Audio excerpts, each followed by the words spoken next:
চৌধুরী মশাই জিজ্ঞেস করছেন, মশাই গুরু না হলে কি হবে না? গুরু না হলে কি হবে না? এটা একটা খুব বড় প্রশ্ন। এখন সবসময় সবাই জানতে চায় যে আমাকে কি গুরু করতেই হবে?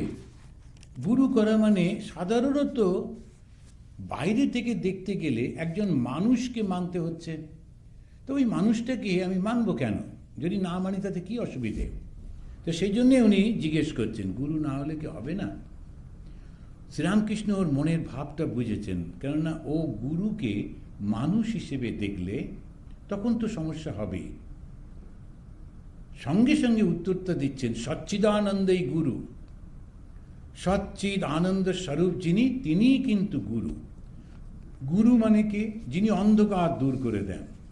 অন্ধকারটা কি? মায়ার বন্ধন। মায়াটা কি? ওই যে তিনটে গুণ আছে, সত্য রজ তম, ওইটা দিয়ে আমাদেরকে বন্ধন করে। আর সমস্ত যেটা সত্যি জিনিস সেটাকে ঢেকে ওর উপরে যেটা সত্য নয় সেটাকে চাপিয়ে দেয়, দেখতে খুব সুন্দর লাগে। গুরু যখন তিনি আমাদের অন্ধকারটা দূর করে দিচ্ছেন, অজ্ঞানটা দূর করে দিচ্ছেন। অজ্ঞানটা হচ্ছে আমাদের ওই যে শক্তিটা আমাদেরকে আটকে রেখেছে, যে মায়া শক্তি, সেই মায়া শক্তির বাইরে যেতে হবে। মায়া শক্তি তো ভগবানের শক্তি, ভগবানের শক্তির বাইরে যাওয়া যায়? কেমন করে যাব? একমাত্র ভগবানই যদি পারেন। তো ওকে বলতে হবে তুমি একটু সরিয়ে দাও, আর ওই যে তিনটে মায়া তিনি সরিয়ে দেন, তখন সত্যিকারের রূপটা দেখতে পাওয়া যায়। তো এইটাই হচ্ছে গুরু। গুরু কি করেন? অন্ধকার দূর করেন। অন্ধকার অজ্ঞান। অজ্ঞানটা কি?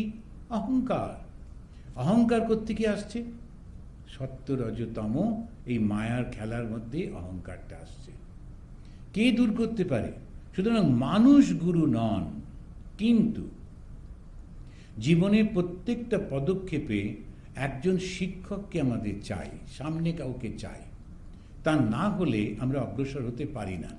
তারপরেতে যখন আমরা অন্য কিছু করছি, স্কুলে যাচ্ছি, মাস্টারমশাইরা রয়েছেন, সমস্ত জীবনের সর্বক্ষেত্রে কেউ না কেউ একজন আমাদের প্রথমে শিখিয়ে দেয়, তারপরে আমরা নিজেরা অগ্রসর হতে পারি। ধর্মক্ষেত্রে ঠিক তাই। সেখানেও কিন্তু এই গুরু তিনি একটু বলে দেন যে এই যে নামটা তোমাকে দিচ্ছি, এইটা তুমি রোজ রোজ করতে থেকো, এর থেকেই তুমি উপকার পাবে। সত্যি সত্যি পাওয়া যায়। রামকৃষ্ণদেব বলছেন সচ্চিদানন্দেই গুরু। সচ্চিদ আনন্দ তার মানে ব্রহ্ম। আবার গুরু যেই বললাম তখনই তো একটা দ্বৈত ভাব এলো। যখন আমরা ব্রহ্মের কথা বলি তখন দ্বৈত থাকে না, অথচ আবার দ্বৈত।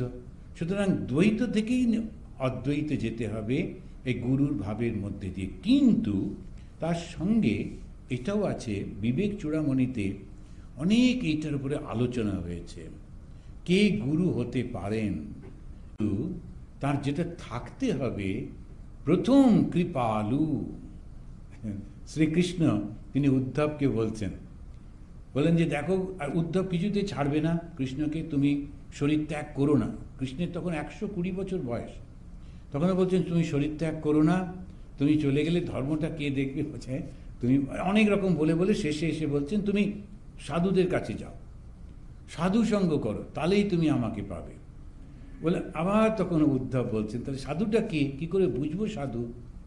তখন বলছেন প্রথম যে 28টা গুণের কথার মধ্যে প্রথমটি বললেন কৃপালু।